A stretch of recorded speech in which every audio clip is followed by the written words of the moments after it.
Hey everybody, my name is Matthew Sambanis. I'm a certified public accountant. My firm is based in Long Island, New York. And today we're going to speak about luxury watch prices, how they crashed 40% in the last year and a half or 2 years. And we're going to speak about the Subdial 50 watch index as well, which tracks 50 of the most traded watches by value on the secondary market. And finally, we're going to discuss what I believe is going to happen next from here. So, at its peak in March of 2022, the Subdial 50 watch index was approximately 60,000. And that's when you had the Royal Oak AP, which was selling for about 138,000 in March of 22. And the Rolex Daytona was trading for about 45,000, which is now 35,000 for the Rolex Daytona, and the Royal Oak AP is dropped by about 50% from 138,000 down to 70,000. So mano a mano at its peak, the Subdial 50 index in March of 22 was approximately $60,000, and now it's around half, or 35,000, which is, a 40% drop, meaning you'd have lost about $25,000 if you had bought in at the average. So obviously some white watches fared better than others, but we're going to kind of go through each one and take it from there. And excuse me.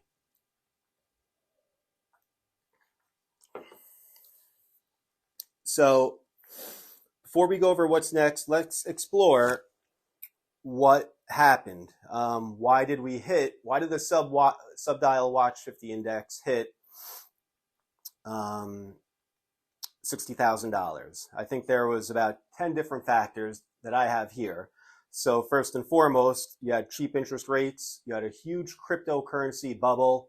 Bitcoin went from $60,000 to $70,000. You had massive amounts of government stimulus. You had massive amounts of government scams. What do I mean by that? We had PPP loans being handed out like candy. You had EIDL loans being handed out like candy. You had the employee retention tax credit, which is still going on. And who knows what other scams are out there. And never mind that a lot of municipalities, meaning local governments, had a ton of grants as well for small businesses that were affected by COVID, as well as individuals. There was quantitative easing. So the Federal Reserve was printing massive amounts of money. We had the student loan pause. We also had the mortgage payment pause. We had the rent pause in a lot of instances. So there was tons of trillions of dollars slushing around the economy. There was also supply chain issues for the watch dealers, so they couldn't manufacture as much. So we had less supply, therefore more demand. Apple Watches. So this was prior to COVID, but basically prior to 2015, Swiss watches exported more than 28 million units. In 2022, there were about 16 million units, so almost about a 40% decrease. And in 2020, there were about 14 million. So when the Apple Watch came out, I guess the Swiss watch manufacturers came together and said, less is more. The more we offer something, the more people are going to want it. Kind of like when quartz first came out and all the automatic watches took a beating, and they had to figure out how to market around that. And that's exactly what they did to manage to thrive. And I know I didn't list them out in order, but the 10th point is rich people. So in 2014, there were approximately 15 million millionaires 8 years ago, and now there's over 32 million millionaires. And so a year ago, we had a lot more millionaires, or a year and a half ago, we had a lot more millionaires. We had massive government stimulus, and you had all this stuff kind of slushing around the economy. And that's what, I believe contributed to a massive increase in, all of these watches selling for ridiculous numbers. So what's next? Well, there's no more cheap interest rates, even though they're historically low at 5.5%. The cryptocurrency bubble popped. So Bitcoin is now at 30,000, and a lot of people who had bought it at 40, 50, 60,000 are taking a beating.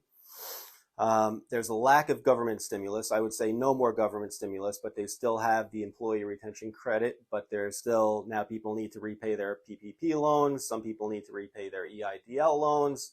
So there's no more free unemployment. So a lot less government stimulus. The student loan pause is coming to an end. That's going to start to have to be repaid. Mortgages have to be paid back. Rents have to be paid back. And supply chain issues are opening back up. So I've heard, Rolex is talking about doubling their production. So you've had a lot of factors that are working against these prices on the secondary market being so astronomical. Furthermore, in July, Ridgemont, a publicly traded company and owner of Cartier and Van Cleef & Arpels, a jewelry store, reported decreasing sales in America, and their stock tanked over 12% in a single day. Why is this significant? Because we know that, unfortunately, Americans are taking a beating. There's massive inflation. Job wage increases aren't keeping up with the massive inflation. And I can tell you that as somebody who makes thankfully, a very solid income, even I'm noticing when I'm paying through the roof or through the nose, and frankly, I'm sick of it. So we've had negative real wage growth, meaning despite wages increasing, inflation has continued to increase faster. Bank of America recently came out and said wealthy individuals are spending less than they used to. Oil prices have been increasing substantially, and they're going to continue to increase, which is going to put more upwards pressure on inflation. And that means if the Federal Reserve keeps its word, it's going to have to raise rates. I don't know if they're going to do that or not. They're on the verge of tipping the economy into a massive depression, but who knows? We'll have to find out. Other factors here, the buy now, pay later bubble is at record levels. And another boogeyman in the room that I think a lot of people factor in or don't factor in, is AI, artificial intelligence, which is projected to affect 1 in high 5 paid white collar workers. So AI is just the beginning. It could be a fad or it could be here to stay. I guess that's yet to be seen, and we'll find out. So everything with all that being said, if I had to guess, I believe the prices will come down more. And I'd say the Subdial index is going to come down to about 25 to 30,000. So it'll come down, about a 45 to 50% decrease all in. Obviously, some watches will be isolated from this. Other ones won't. The other ones will be more negatively effective. So the Rolex Daytona, whose MSRP is about 17,000, but trades for about 35,000 on the secondary gray market, in my opinion, that's going to go down to 27,500 to 30,000. The Sky Dweller Blueface, whose MSRP is about 17,000 and trades for about 25,000 on the gray market, it's going to come down to 20,000 to 22,500. That's just my opinion. And I think most other watches are going to fall in a similar fashion. There's a ton of events happening in the economy that are going to play into this and unfortunately continue to put downward pressure on the consumer. So should you buy a watch now or wait? Here's my personal experience. I'm not going to tell you what to do. I'll tell you my personal experience. I'm going to tell you as it pertains to Rolex. I own a few other watches other than Rolex, but most of my money has been that I've invested into Rolex or into luxury watches has been in Rolex. So just to be clear, before I bought my first Rolex, I had a portfolio a portfolio of cash, stocks, silver, gold, retirement accounts, real estate, physical precious metals, and a multitude of other investments, baseball cards, comic books, hockey cards, etc. So I'm a big believer in being diversified and only spending money that you can afford to lose. So if you're going to buy a luxury watch, at least you're buying something that in theory has a floor. It's going to be, in my opinion, virtually impossible to lose all of your money.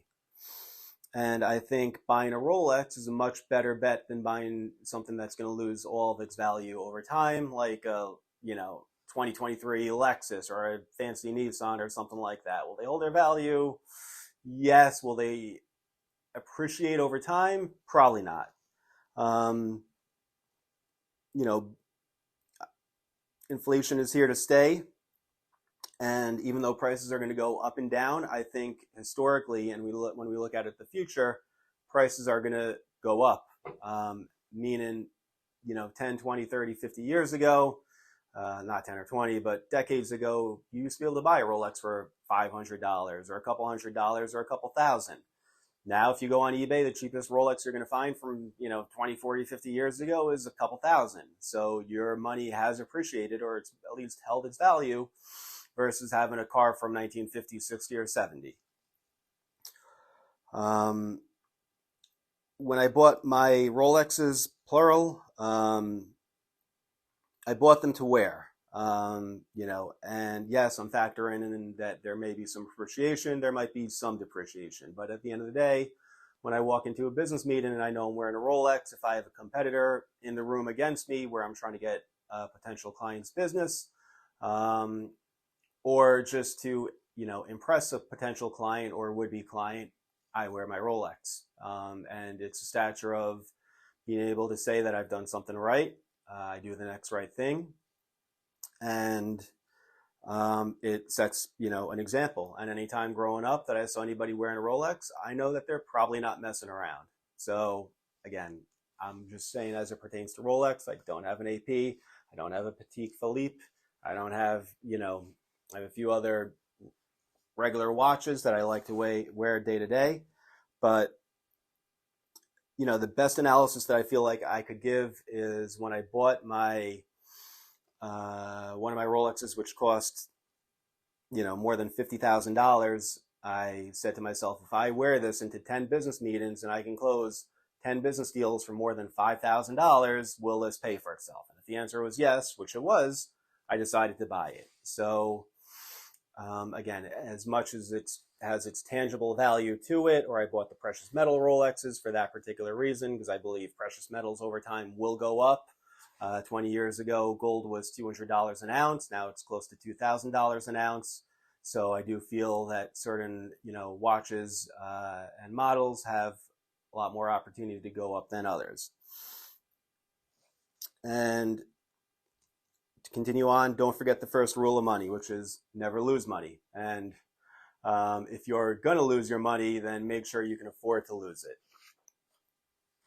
So in summation, again, if my watches go up or if they go down, I'm happy to buy it. And if prices go down enough, I may buy another few Rolexes.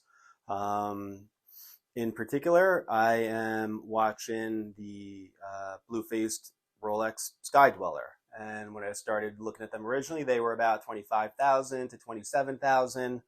And right now I'm seeing them go for about $23,000 to $24,000. And I feel like they're going to go down to the $20,000 mark. And I personally have an issue with paying above MSRP, but if it's a few thousand over MSRP, I'm okay with it. And especially knowing that it's something that I can wear on a day-to-day basis. I enjoy looking at, I enjoy the heck out of them. I feel like that you really, if you have the money, you can't go wrong. So hopefully this was helpful, and please like, comment, subscribe, and all that other good stuff. And if you want me to share or pick about something in particular, please let me know in the comments, and I'll be happy to do it. Have a great rest of the day.